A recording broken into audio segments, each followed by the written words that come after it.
Good morning. Thank you for joining with me. We are in A Course in Miracles, the Foundation for Inner Peace edition.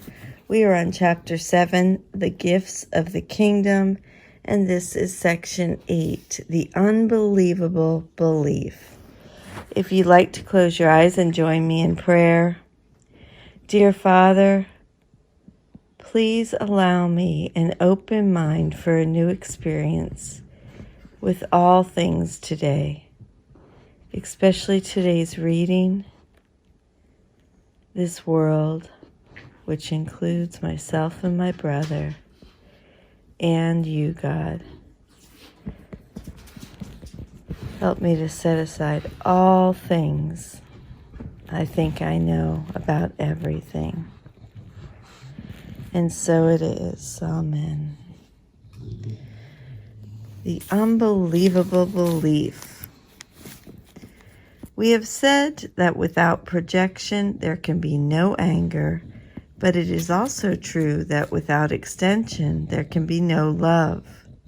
These reflect a fundamental law of the mind, and therefore one that always operates. It is the law by which you create and were created. It is the law that unifies the kingdom and keeps it in the mind of God. To the ego, the law is perceived as a means by getting rid of something it does not want. To the Holy Spirit, it is the fundamental law of sharing by which you give what you value in order to keep it in your mind. To the Holy Spirit, it is the law of extension. To the ego, it is the law of deprivation. It therefore produces abundance or scarcity, depending on how you choose to apply it. This choice is up to you, but it is not up to you to decide whether or not you will utilize the law.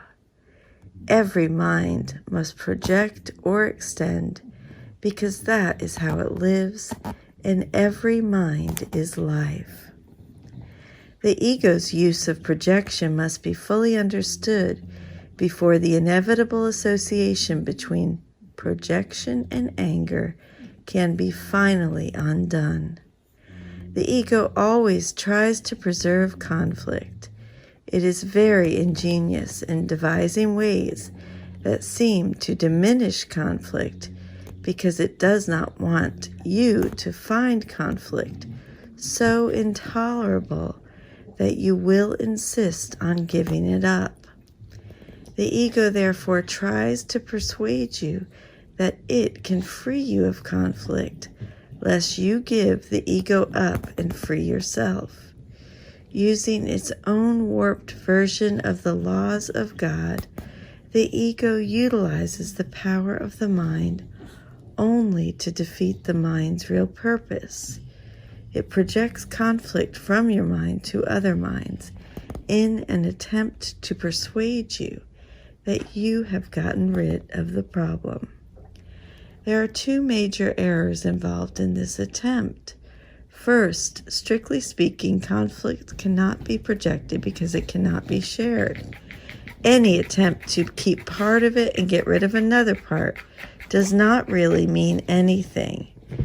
Remember that a conflicted teacher is a poor teacher and a poor learner. His lessons are confused and their transfer value is limited by his confusion. The second error is the idea that you can get rid of something you do not want by giving it away. Giving it is how you keep it. The belief that by seeing it outside you have excluded it from within is a complete distortion of the power of extension. That is why those who project are vigilant for their own safety. They are afraid that their projections will return and hurt them, believing they have blotted their projections from their own minds. They also believe their projections are trying to creep back in.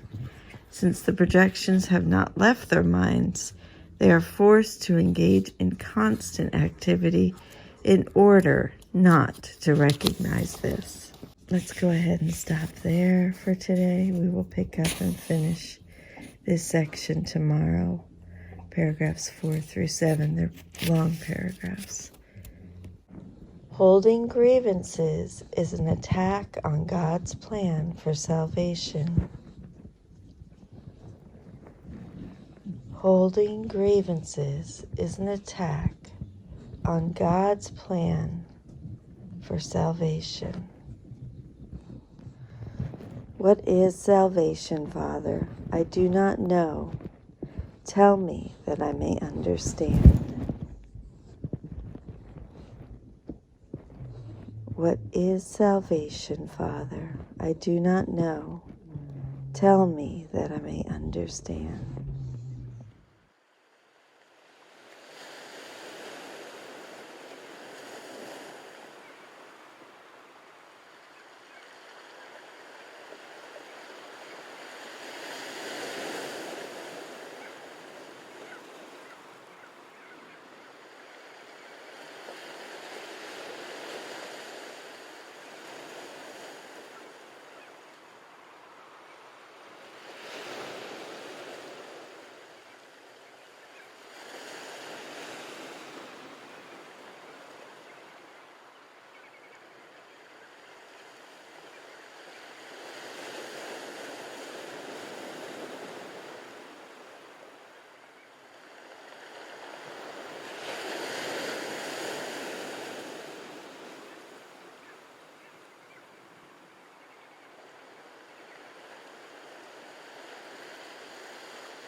Holding grievances is an attack on God's plan for salvation.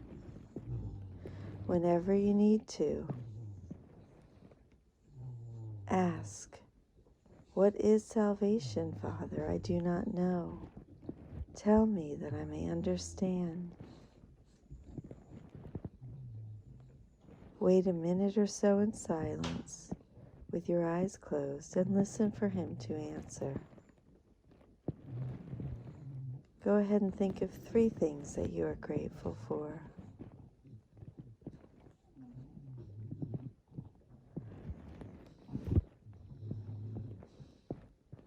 When you're ready, go ahead and imagine your day full of love and joy. Who's with you? What are you doing? Where are you going? How are you getting there? Where do you live? See this day full of love and joy. Imagine what you would do throughout the day. Think about this for a few minutes.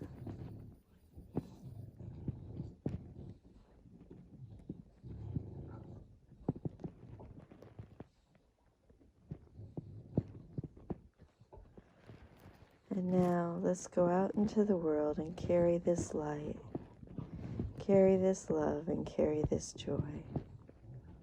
I love you. Have a beautiful day, and I'll see you tomorrow. Thank you.